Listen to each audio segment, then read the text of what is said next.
problemas de corrupção, não temos um índice de criminalidade altíssimo, um dos maiores do mundo, muitos pontos que a sociedade quer discutir, como a Cris muito bem colocou, a pergunta endereçada ao ministro da Justiça foi uma pergunta pertinente.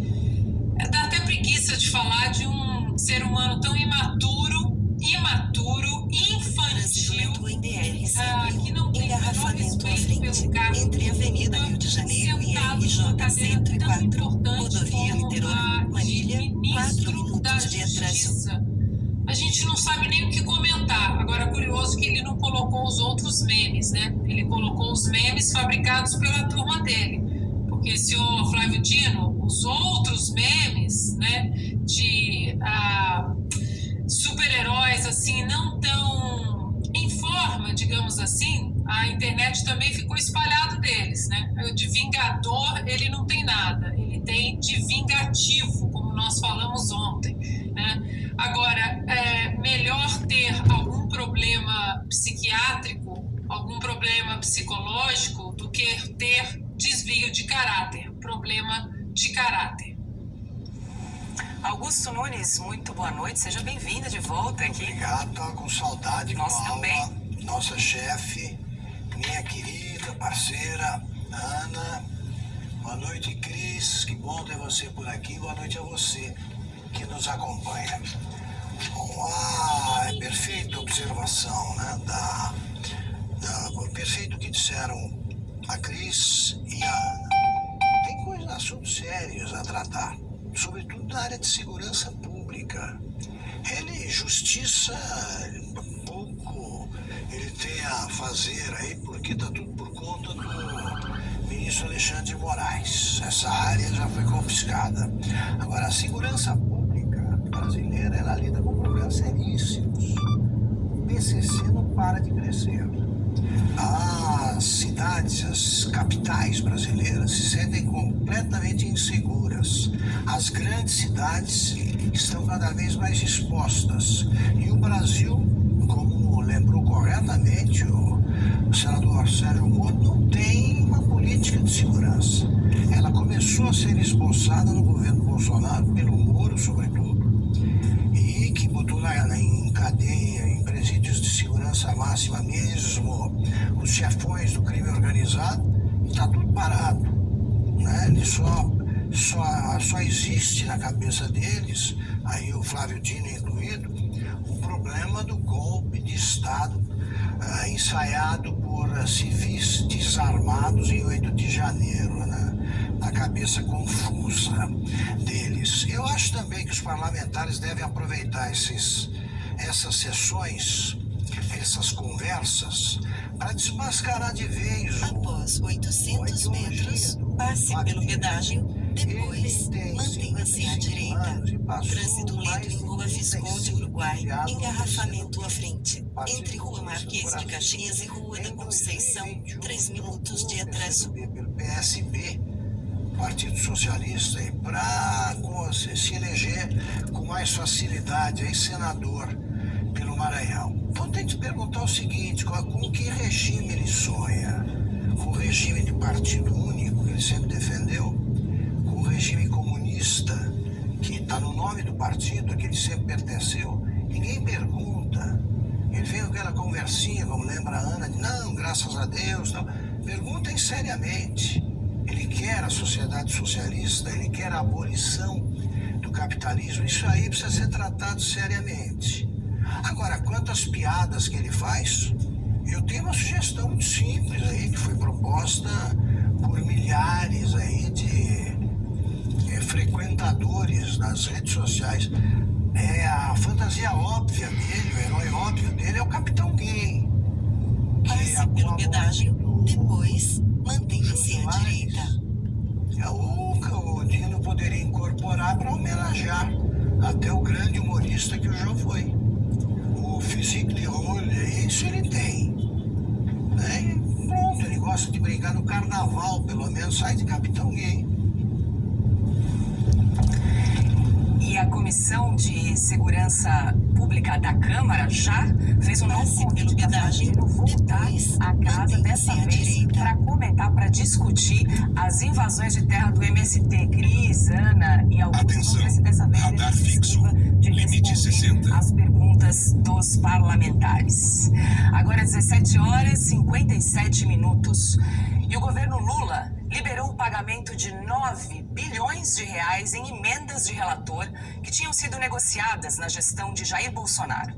Na campanha eleitoral, Lula criticou o que chamou de orçamento secreto. Uma coisa chamada orçamento secreto, que é a maior vergonha deste país.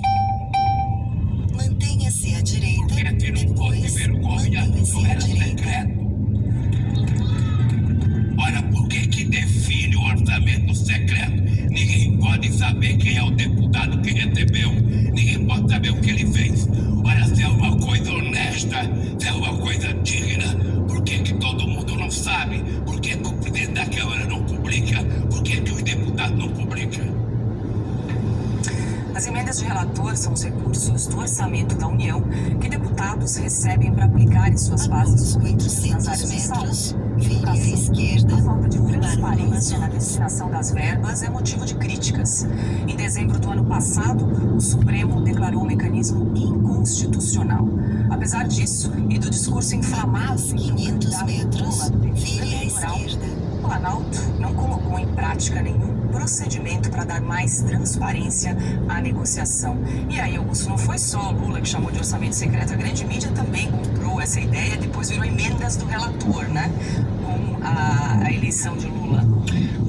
O Fernando Haddad, nos debates que ele travou na televisão com o Tarcísio de Freitas, que se elegeu, ele usou o orçamento secreto, que seria mais escandaloso que as rouba, mais escandaloso que o que fez o governo Lula, né? O que aconteceu no governo Lula, ele usou como principal bandeira. Você vai trazer, ele dizia para o Tarcísio, você vai trazer para São Paulo orçamento secreto? Pois bem, está aí, nacionalizado pelo Lula. Pelo visto, Após 90 metros, PT agora vire à não quer mais esquerda, que rumo ao a Amazonas. roubalheira seja explícita, né? Porque todo mundo sabe quem roubou no mensalão, quem roubou no Vire à petrolão. esquerda. Eles nem tratavam de esconder. Agora ele gostou da história do orçamento secreto e acho que é mais grave que o petrolão. Ele talvez queira também que a Odebrecht providencie codinomes para os deputados. Agora o Lula com isso mostra apenas que é mentiroso, compulsivo. Mente como quem respira, ele não tem vergonha de nada. Ana, o governo abriu as torneiras aí, 9 bilhões em emendas de relator. Isso na sequência, vamos lembrar, de duas derrotas no Congresso, né? O adiamento do projeto de lei 2630 e a aprovação do decreto legislativo do marco do Vire à saneamento. direita, Rua Visconde de Itaboraí. Exatamente. Depois, Vão abrir vire à as torneiras esquerda. muito mais, né? O governo não tem a mesma força que tinha no passado, até porque no passado um lado só falava, né? E o consórcio emplacava o que o governo queria que ele emplacasse. Né? Agora não, por isso que é necessário silenciar as redes sociais, porque hoje a gente consegue não apenas mostrar o que o desgoverno quer fazer, mas o passado nefasto do PT. Lembrando, né, que o Randolph Rodrigues, ele disse, peguei aqui as aspas, orçamento secreto é torneira de dinheiro público para as eleições. Que coisa, né, senhor Randolph? E eu quero deixar registrado aqui também algumas perguntas para a senhora Simone Tebet. A gente não vai esquecer, dona Simone, do que a senhora fez na CPI da Covid, mas isso deixa, né, para depois. Os desrespeito com as mulheres ali na CPI da Covid, a gente vai repetir isso para sempre. A senhora não abriu a boca para defender as mulheres que estavam sendo desrespeitadas ali. Mas a senhora também disse que num possível governo do PT, a senhora não aceitaria cargo nenhum. A senhora disse que o PT é o partido mais corrupto da nossa história. E a senhora disse também que o orçamento secreto era o maior esquema de corrupção do Brasil. A senhora...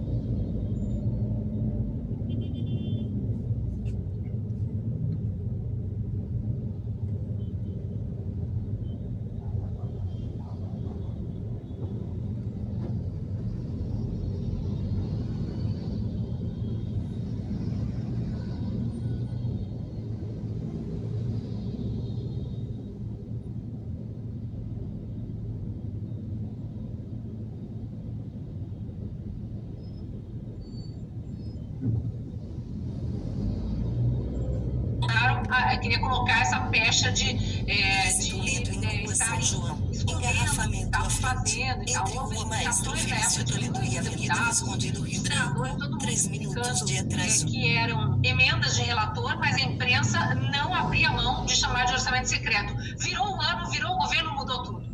De repente, é assim como a criminalidade, né? Parece que não tem mais crime no Brasil, a gente não ouve mais falar notícia de crime. Tá tudo maravilhoso. O crime agora é falsificar cartão de vacina ou receber joias de um chefe de Estado estrangeiro. Mas voltando ao orçamento secreto, eu fui fazer uma busca aqui rápida para ver se eu descobria quanto o governo Bolsonaro liberou em emendas de relator no ano de 2022. Aí aparece uma série de... Não aparece o total, eu consegui descobrir que em 2021... o governo tinha reservado 13 bilhões para ao longo do ano inteiro liberar essas emendas para os deputados, que não é ilegal, a gente precisa relembrar isso. Isso está previsto no orçamento, isso está previsto na democracia brasileira, que uma parte do orçamento vai direcionada para deputados específicos e bancadas específicas, e eles repassam para o seu estado, destinando para determinadas obras de suas bases eleitorais, porque sim, durante campanha, deputados e senadores também fazem promessas para a população da sua região, porque eles sabem quais são as demandas, o que essa população está esperando que seja feita, e esperam que o seu representante em Brasília, no Legislativo, pressione o Executivo para liberar dinheiro para essas obras. É por isso que tem esse desvio, entre aspas, né, de dinheiro, não vem direto do presidente da República ou do ministro tal para o nosso estado ou para a nossa cidade, é via deputados e senadores que são os representantes que a gente escolheu. Então, 2021, o governo Bolsonaro tinha destinado, estava previsto no orçamento da União 13 bilhões para emendas de relator, sendo que foram usados 5,5 bilhões. Veja, é mais ou menos metade do que o Lula está liberando de uma única vez, só de uma única vez, para tentar conseguir tomar o Congresso ali. E abrem várias notícias aqui de momentos-chave do último ano do governo Bolsonaro, em que a imprensa tentava colocar, olha, o presidente Bolsonaro está agindo sorrateiramente para influenciar o Congresso, era isso que se dizia nas entrelinhas. Aqui, ó, por exemplo, manchete do G1, do dia 13 de setembro de 2022, já no início da campanha eleitoral ali. Às vésperas das eleições, o governo desbloqueia 3 bilhões e meio do orçamento secreto para emendas parlamentares. Aí, outras manchetes aqui. Bolsonaro mantém recursos bilionários do chamado, a imprensa que chamava, né? Do chamado orçamento secreto para 2023, fingindo que ele estava ameaçando já guardar dinheiro para comprar o Congresso no ano que ele ainda nem sabia se seria presidente. Decreto de Bolsonaro libera mais recursos do orçamento secreto. Isso aqui foi chamado de manobra pela imprensa aqui, 5,6 bilhões, aquele total do ano de 2021. E por aí vai. Quer dizer, isso aqui era chamado de outra forma e virava manchete, e manchete sensacionalista de outra forma durante o governo Bolsonaro, em valores muito menores. E agora, né, a imprensa, a grande imprensa, né, chamada grande imprensa, a gente prefere chamar de consórcio, está aí meio que colocando num canto de página, não dá tanto destaque, prefere dar destaque para outras coisas, como se não fosse gravíssimo o presidente da República está liberando 10 bilhões de reais. E aí a gente vê esse vídeo que você mostrou aí, né, Paula? Só relembrando as frases aqui que eu anotei, porque é estarrecedor. O presidente Lula em cima do palco, do palanque, com aquela raiva, né, Augusto, que você sempre destaca, tá sempre com raiva, estava ali pedindo voto, mas com raiva, e criticando a Câmara Por que não divulga quem recebe? Por que o presidente da Câmara não publica quem recebe o orçamento secreto? Se não fosse uma excrescência, não seria secreto. Lula, o presidente da Câmara que você criticou em cima do seu palanque eleitoral, é o mesmo presidente da Câmara que você ajudou a eleger agora, no início da nova legislatura e já no início do seu novo governo. Vai voltar atrás no que disse ou vai continuar com aquele discurso raivoso achando que vai conseguir apoio do Congresso só com dinheiro, que eu acho que a estratégia está bem errada. Agora vamos para o tema Justiça. A ministra Rosa Weber, do Supremo Tribunal Federal, marcou para o dia 17 de maio o julgamento de 2 ações que contestam regras do Marco Civil da Internet e miram as redes sociais. O ponto central dos 2 processos é a discussão sobre a validade do artigo 19. Ele determina que as plataformas somente poderão ser responsabilizadas civilmente por danos decorrentes de conteúdo gerados por terceiros se não cumprirem decisão judicial. O artigo 19 estabelece o seguinte: com o intuito de assegurar a liberdade de expressão e impedir a censura, o provedor de aplicações de internet somente poderá ser responsabilizado civilmente por danos decorrentes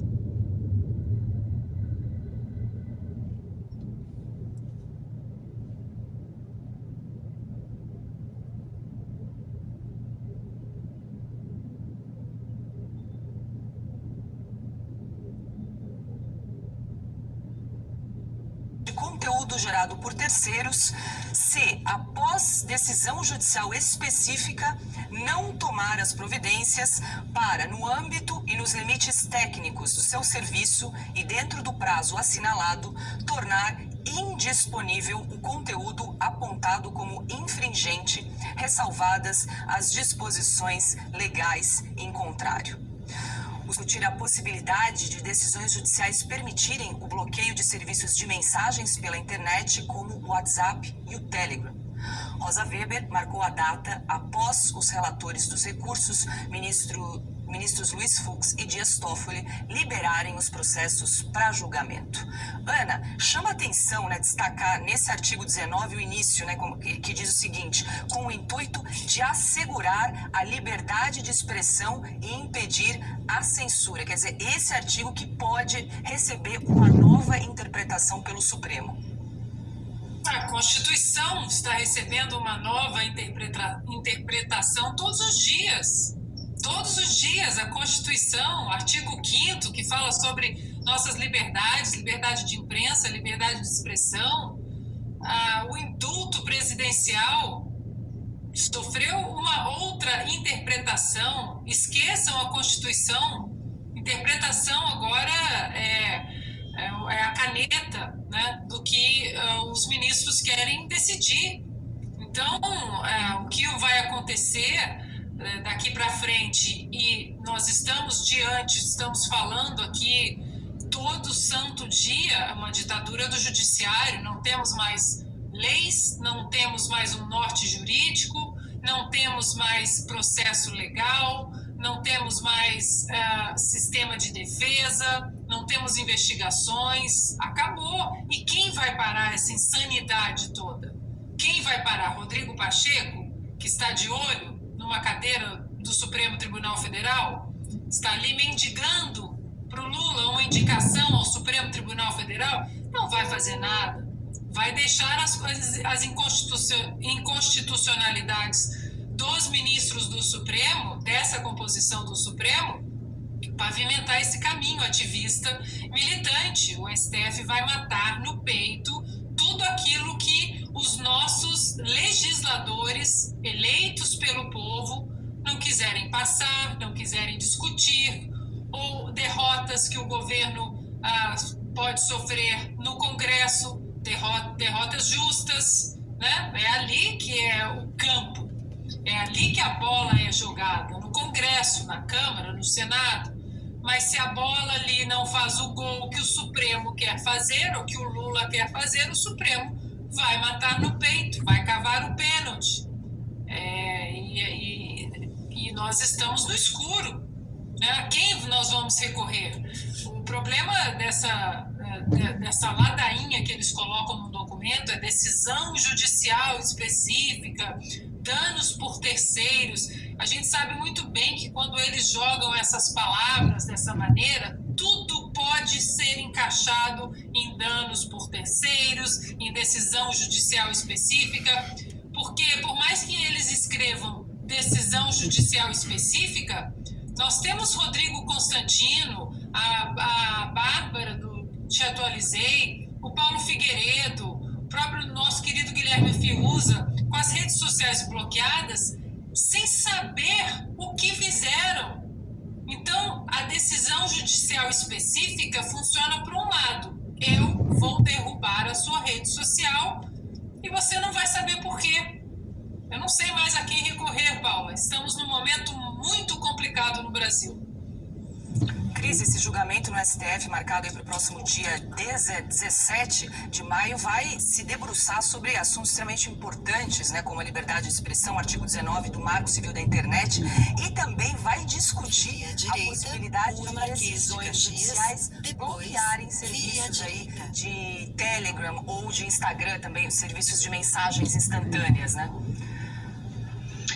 Vamos lá, se a gente estivesse falando no mundo ideal, né, no Brasil ideal, no Brasil em que se respeita as leis, a Constituição, esse julgamento aí deveria ter ocorrido tão logo aprovaram o Marco Civil da Internet, que está em vigor há anos. Foi amplamente discutido no Legislativo. Se ele tinha um artigo que fosse, o artigo 19, inconstitucional, isso já deveria ter gerado alguma demanda anterior e uma exigência de urgência no STF. Aí ficam anos e anos, pegam um processo específico de alguém que foi injuriado, difamado ou caluniado, que são crimes que já existem no nosso Código Penal, não precisa de nova lei, não precisa de pele da censura, já existe essa regulação contra quem se excede na sua liberdade de expressão, e se o ofendido recorrer à justiça, o ofensor paga, vai ser condenado, desde que se prove, obviamente, a ofensa, vai ser condenado e vai pagar, não é crime passível de prisão. E ali, voltando ao Código Civil da Internet, que está em julgamento agora, né, no tal do artigo 19 especificamente, veja a preocupação do legislador, o cuidado que o Congresso Nacional teve quando colocou em votação, em discussão e votou e chegou ao texto final aprovado do Marco Civil da Internet, artigo 19. Começa assim, com o intuito de assegurar a liberdade de expressão e impedir a censura.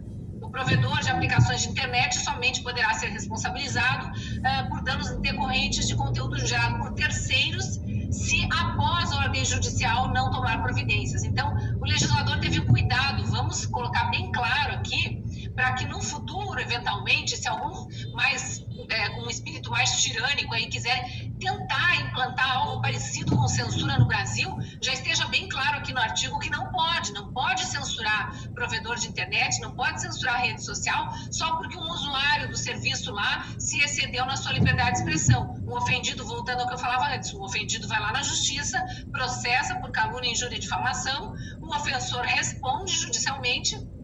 A plataforma pode ter, como parte, né, do processo, pode ser até obrigada a revelar a identidade daquele ofensor, porque eles, muitas vezes, os que gostam de ofender os outros na internet usam perfis anônimos, com fotos anônimas, ou com um perfilzinho, né, de vingador, né, com imagenzinha de desenho animado, e aí a plataforma de internet revela quem é aquela pessoa e ela vai ser condenada. Aí, se ela for condenada e tiver que apagar os posts e não apagar, aí sim entra a punição para o provedor. Olha, teve ordem judicial, não houve aqui o respeito à ordem judicial, vai pagar. É isso. Aí chega no STF num momento, e aí o timing é que a gente deve questionar, né? Num momento em que a censura está para ser implantada no Brasil, em que esse próprio tribunal está ditando regras que não existem no nosso Código Penal e na nossa Constituição, para redes sociais e aplicativos de mensagens retirarem do ar opiniões próprias, são empresas emitindo sua própria opinião e publicarem opiniões contrárias ao que elas pensam. Então está tudo errado. Eu acho que, mais uma vez, a gente precisa citar o nome do senador Rodrigo Pacheco, na condição de presidente do Senado. O Senado tinha que estar de olho nessas irregularidades, porque é o Senado que fiscaliza, é o Legislativo que fiscaliza o Judiciário e não está cumprindo seu papel constitucional de fiscalizar o judiciário. E Rodrigo Pacheco, como presidente, é o mais omisso de todos nesse caso. Então, a nossa revolta deve partir primeiro para cima de quem não fiscaliza. Após 1000 Se o metros, fiscal não mantenha-se à habilita direita. Augusto, também queremos te ouvir a respeito desse tema, mas antes eu preciso chamar o intervalo comercial. A gente volta já já. Pessoal, hoje tem uma informação importante para você que está assistindo a programação da Revista Oeste. Nós vamos falar de um produto com excelentes resultados, o Ora Pronobis da Vita e Gold, que foi desenvolvido exatamente para você que sofre de artrite, artrose, reumatismo, fibromialgia e dor do corpo por conta de inflamação ou desgaste das articulações. É aquela famosa dor nas juntas, não é isso, Renata? É isso mesmo, e vai muito além, porque as pessoas deixam de fazer atividade do dia a dia por conta de dor. A dor veio, tem algo de errado, a gente não pode ignorar e nem se acostumar com ela. Mas comece o seu tratamento com Ora Pronobis da Vita e Gold, e eu vou te explicar o porquê. Primeiro que Ora Pronobis é uma planta estudada há muito tempo com muitos benefícios para você. Segundo que é um anti-inflamatório natural maravilhoso. E o da Vita e Gold, Ora Pronobis da Vita e Gold está concentrado, ou seja, ele vai direto no foco da sua inflamação e da sua dor para te trazer um resultado mais rápido. Ou seja, se você tá aí com esses sintomas de dor no corpo, dor nas juntas, com dificuldade para fazer as tarefas básicas do dia a dia, pegue o telefone e ligue 0800 291 2200. É isso mesmo, mas ele vai muito além da dor. Imagina que o Ora Pronobis tem mais vitamina C que a laranja, tem mais cálcio que o leite, e pra você que faz ainda tratamento para anemia, tem mais ferro do que uma beterraba, gente. É saúde em cápsula pra você. Aproveitem. Corre lá, 0800 291 2200. E ó, Renata tem promoção, viu? Tem uma promoção e a promoção tá boa demais. Ligou agora, falou que tá Xinga Oeste, você vai ter 70% de desconto. Não é mentira, 70% de desconto no seu frasco de Ora Pronobis e vai ganhar um presentão. Você vai levar aqui o colágeno tipo 2, que vai ajudar nas dores da sua articulação também. Ou seja, são 2 produtos da Vita e Gold com garantia para você ter um resultado maravilhoso na sua dor. Acabou a dor para você, chega de sentir dor, ficar chateado, parar as tarefas do dia a dia. Liga agora e adquira o seu Ora Pronobis. 0800 291 2200. Augusto, a Cris chamou atenção para um ponto interessante, que é o timing desse julgamento, desse artigo 19 do Marco Civil da Internet, que vai ocorrer no próximo dia 17 de maio. Ocorre justamente depois do adiamento do projeto de lei 2630. O ministro Dias Toffoli, certo, esse projeto estava lá na gaveta e ele resolveu liberar para julgamento. Bom, nenhum parceiro do Lula, nenhum simpatizante do Lula é contra o que está tentando fazer ou fazendo o STF. É estranho, né? Entre as centenas de punidos pelo STF nos últimos 4 anos, não há um único simpatizante do Lula. É bom anotar esses dados pelo seguinte: que fica estabelecido que petista não mente, lulista não mente. Mente quem é contrário às posições que eles defendem. Ou não defendem porque não convém falar em público, né? Defendem secretamente. O que é o seguinte, resumindo, o Congresso faz a lei.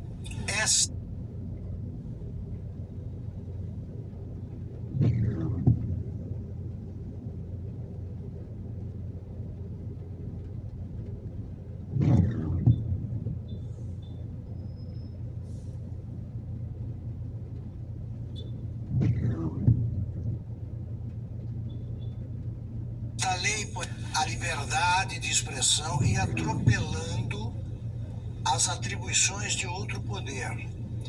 Cabe ao Congresso, a Câmara já começou a agir com mais altivez.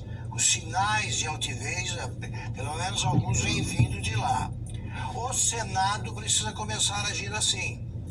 Cabe aos parlamentares dizer o que começaram a dizer, repito, alguns deputados, o seguinte: o Supremo não tem que se intrometer nisso. O Congresso aprova a lei e ponto final. O Supremo não tem o direito de legislar. O Supremo julga, e julga segundo as suas atribuições. Não julga qualquer um, julga quem tem foro especial. Eles são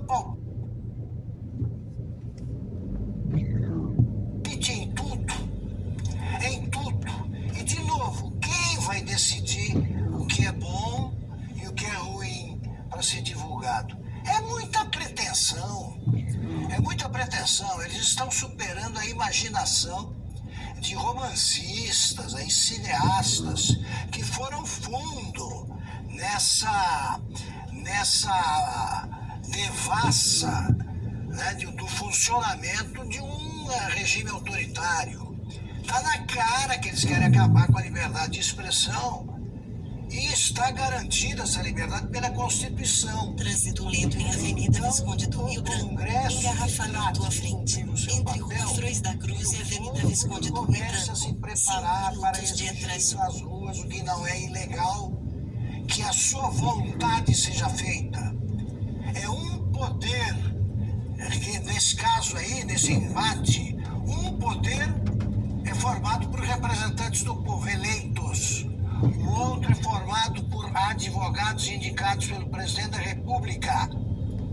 É então, como todo poder emana do povo, segundo a Constituição, que cumpre ao STF seguir e garantir que seja cumprida, segundo a Constituição, é a Câmara que decide e não o Judiciário. Ana, quer complementar com um comentário a respeito desse julgamento que vai ser realizado no próximo dia 17? Sim, Paula, quero complementar e pegar esse gancho aí do Augusto sobre o STF legislando, porque isso não afeta a gente só agora, nesse julgamento que pode regular as redes sociais, né?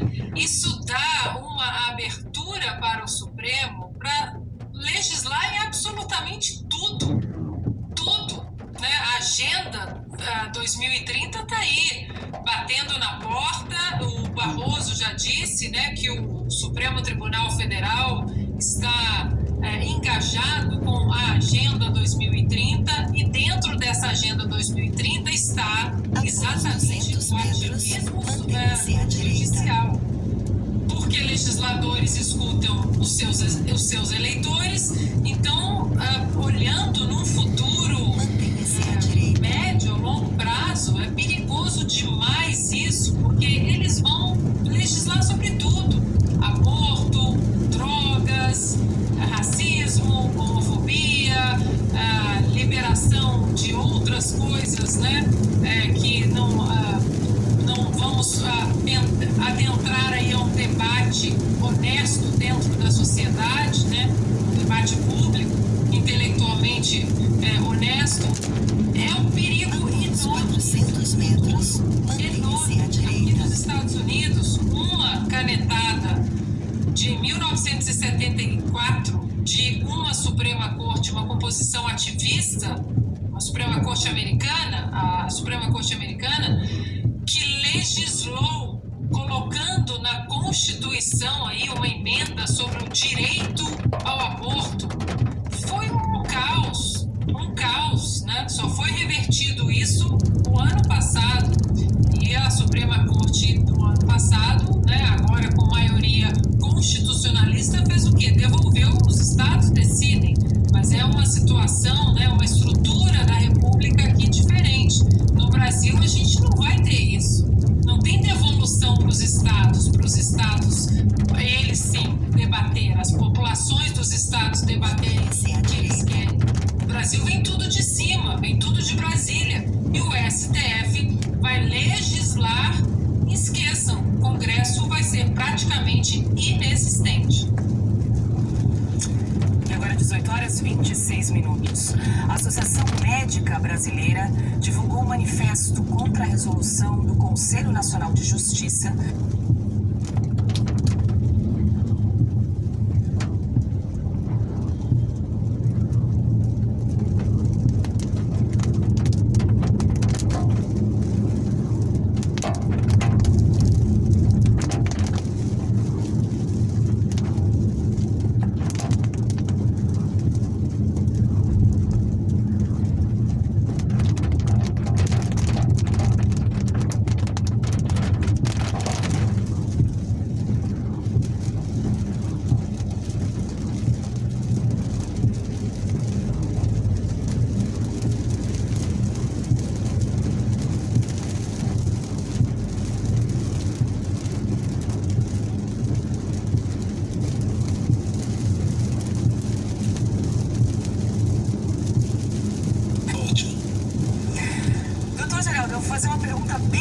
objetivo. O Conselho Federal de Medicina e os médicos foram consultados para a elaboração desta resolução do CNJ? Não. Lá no grupo de trabalho, para definir todo o trabalho que envolveu isso aí, foram convidados 21 pessoas, mas não tem nenhum médico. Após 300 metros, passe a rotatória e pegue a primeira saída, Avenida Almirante Benjamin Sodré. Os médicos psiquiatras, quer quem tem. O Barroso já disse, né, que o Supremo Tribunal Federal está engajado com a Agenda 2030 e dentro dessa Agenda 2030 está exatamente o ativismo judicial, porque legisladores escutam os seus eleitores. Então, olhando num futuro médio, longo prazo, é perigoso demais isso, porque eles vão legislar sobre tudo: aborto, drogas, racismo, homofobia, liberação de outras coisas, né, que não vamos adentrar aí a um debate honesto dentro da sociedade, né, um debate público, intelectualmente honesto. É um perigo enorme isso para o futuro, enorme. Aqui nos Estados Unidos, uma canetada de 1974 de uma Suprema Corte, uma composição ativista, a Suprema Corte Americana, que legislou colocando na Constituição aí uma emenda sobre o direito ao aborto, foi um caos, né? Só foi revertido isso o ano passado. E a Suprema Corte do ano passado, né, agora com maioria constitucionalista, fez o quê? Devolveu, os estados decidem, mas é uma situação, né, uma estrutura da República aqui diferente. No Brasil a gente não vai ter isso. Não tem devolução para os estados eles sim debater, as populações dos estados debaterem o que eles querem. No Brasil vem tudo de cima, vem tudo de Brasília. E o STF vai legislar, esqueçam, o Congresso vai ser praticamente inexistente. E agora 18h26. A Associação Médica Brasileira divulgou um manifesto contra a resolução do Conselho Nacional de Justiça. Ótimo. Doutor Geraldo, eu vou fazer uma pergunta bem objetiva. O Conselho Federal de Medicina e os médicos foram consultados para a elaboração desta resolução do CNJ? Não. Lá no grupo de trabalho, para definir todo o trabalho que envolveu isso aí, foram convidados 21 pessoas, mas não tem nenhum médico. Eu sou presidente da Associação Brasileira de Psiquiatria, quem diretamente afeta 300 metros, vire à esquerda, Rua Pereira Nunes, depois, no fim da estrada, os psiquiatras vire à forenses direita. dentro do seu quadro, que são as pessoas que fazem a avaliação psiquiátrica pericial destas pessoas, e nós nunca fomos chamados, nós nunca fomos ouvidos. Infelizmente, saiu uma resolução sem que os técnicos que cuidam dessa área fossem ouvidos e pudessem opinar. Perfeito. Quem pergunta agora é Cris Grêmio. Boa noite, doutor Antônio Geraldo. Prazer conversar com o senhor. Eu acho muito importante que a sociedade tenha noção do que está para acontecer. O que foi divulgado pelos poucos veículos que deram projeção a esse assunto, né, é que houve uma audiência pública na Câmara dos Deputados e que o senhor e outras pessoas presentes colocaram a preocupação que assassinos, pedófilos, condenados e toda espécie de infratores do Brasil inteiro comecem a ser liberados a partir de 5 de maio, e agora, já segunda-feira da próxima semana. Na estrada, vire à direita. 23 a 15 de maio de 2024, praticamente todos seriam colocados nas ruas a título de fechamento desses manicômios judiciários, né? É isso mesmo? Essas datas foram já colocadas, estão para valer? Sim, é verdade. Essa resolução ela saiu em 15 de fevereiro e ela entra em vigor a partir de 15 de maio de 2023, sendo que a previsão é que até 15 de maio Presidente Medina, todos os hospitais da e fechados. Deixa eu explicar um pouco e rapidamente o que acontece. A pessoa que cometeu crimes, como por exemplo Chapinha, Chico Picadinho, pessoas que mataram aí com requintes de crueldade e que depois foram avaliados e que foram considerados inimputáveis, então eles passaram a ficar nesse tipo de serviços chamados hospitais de custódia, manicômios judiciários, para que pudesse ficar sob cuidado e tratamento, já que não tinham condições de viver em sociedade. Por exemplo, teve aqui um pedófilo de Lusiânia, eu moro em Brasília, né? Por isso que eu estou falando aqui, como se fosse pertinho, e é mesmo, onde ele tinha matado e já maltratado, por ser um pedófilo, várias crianças. Ele saiu por um laudo psicológico, contrariando um laudo psiquiátrico, que dizia que essa pessoa não tinha condições de viver em sociedade mais. Após 200 metros, vire à direita, não mais tinha condições de viver em sociedade. Ok.